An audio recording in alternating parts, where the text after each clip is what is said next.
चेन्नई शहर खुद नहीं समझ पा रहा है कि आखिर बारिश बार बार आफत बनकर क्यों बरस रही है।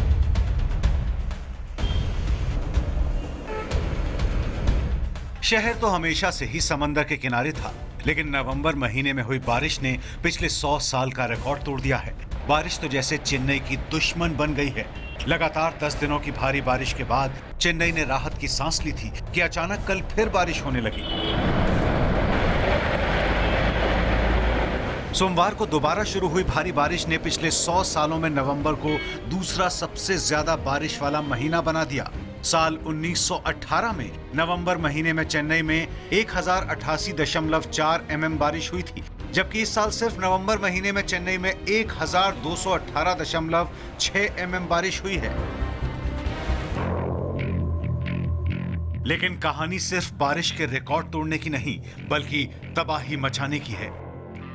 नवंबर महीने में हुई बारिश से तमिलनाडु राज्य में जो बाढ़ आई, उससे 8,481 करोड़ का नुकसान हुआ है। 180 से ज्यादा लोगों ने अपनी जान गंवा दी। राज्य में करीब 4 लाख लोगों को बाढ़ प्रभावित हिस्सों से निकलकर रिलीफ कैंप ले जाया गया। Last year we had a deficient rainfall. This time we are having excess rainfall. If we take 10-15 years of rainfall and in the average trend, if there is a trend of increase or decrease, then only we can associate that with the global. So I can't say that it is not due to global warming, but I can also not say that it is due to global warming.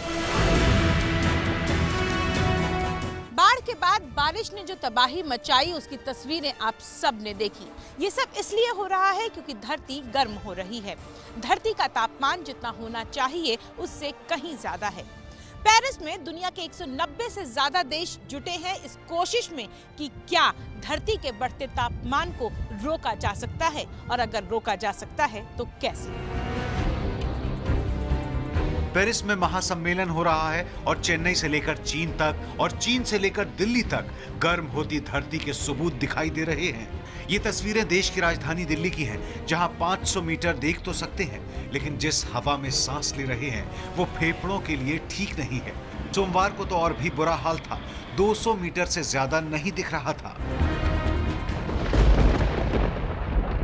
उससे भी ज्यादा चौंकाने वाली बात यह है कि दिसंबर आ गया है, लेकिन दिल्ली में सर्दी ने दस्तक नहीं दी है। दिन में स्वेटर पहनने की जरूरत महसूस नहीं हो रही। ये पहली बार नहीं है जब सर्दियों का इंतजार इतना लंबा करना पड़ा हो। पिछले कुछ सालों में दिल्ली की सर्दी ऐसा ही रंग दिखा रही है। वजह है गर्म होती धरती। इसी साल नहीं, पिछले कई सालों से हमें लग रहा है कि सर्दियां देर से आ रही हैं और जल्दी चली जा रही हैं। गर्मियों में ज़्यादा गर्मी पड़ रही है, तो अब ये एक तरह से कंफर्म हो गया है कि ग्लोबल वार्मिंग है और एंथ्रोपोजेनिक जो मानवीय कारण हैं उनकी वजह से है, जिसमें कि कोयला जलना, पेट्रोलियम जलना, उसकी वजह से। अब जरा चीन की राजधानी बीजिंग का हाल देख लीजिए। काले जहरीले धुएं की चादर में लिपटा बीजिंग शहर।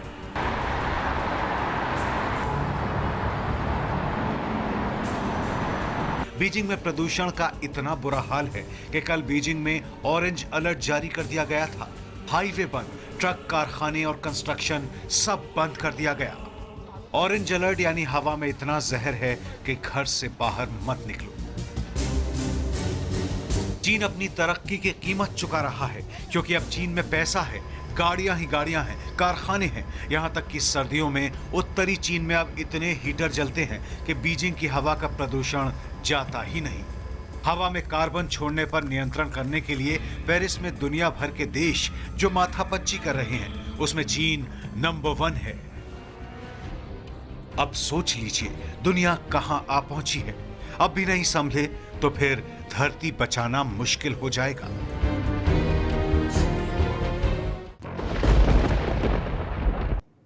दरअसल भारत और चीन दो ऐसे देश बन गए जिनका मुकाबला हर हाल में किया ही जाता है, क्योंकि दोनों ही देश दुनिया की दो बड़ी और उभरती हुई ताकतें हैं।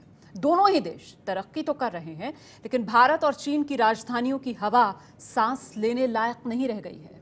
कितनी जहरीली है ये हवा और आपको कितना नुकसान पहुंचा सकती है, इस रिपोर्ट में देखिए।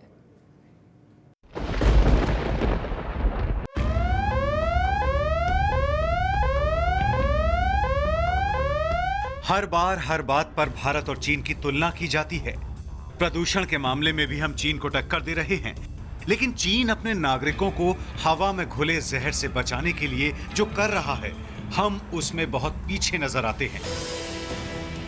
ये तस्वीरें चीन की राजधानी बीजिंग की हैं, जहां लोग मास्क लगाकर घरों से बाहर निकलने के लिए मजबूर हो चुके हैं, क्योंकि हवा में घुला ये जहर सांसों के जरिए फेफड़ों तक पहुंचा तो इंसान अस्पताल तक पहुंच सकता है।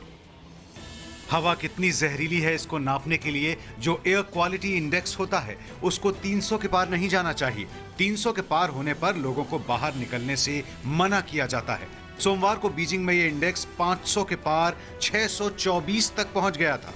लेकिन आप ये जानकर बेहद हैरान हो जाएंगे कि दिल्ली के आनंद विहार इलाके में एयर क्वालिटी का ये इंडेक्स 500 के पार करीब 606 पर पहुंच गया था।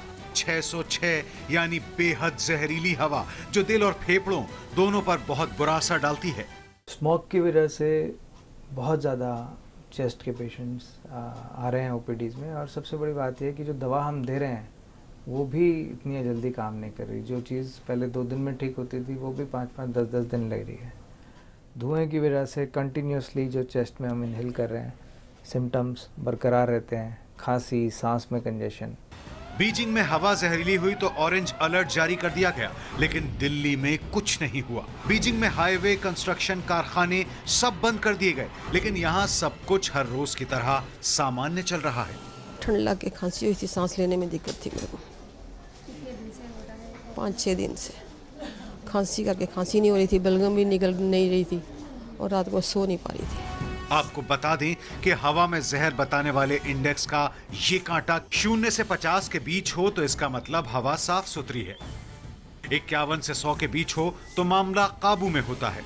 151 से 200 के बीच पहुंचते ही हवा बीमार करने वाली हो जाती है।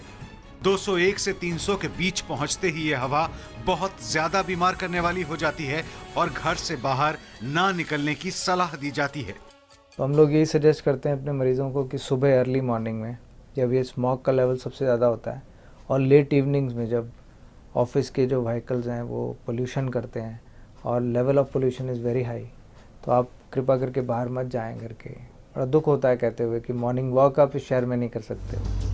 भारत और चीन की राजधानियों में खतरे के निशान को पार कर रहा हवा में जहर बताने वाला ये कांटा खतरे की घंटी बजा रहा है।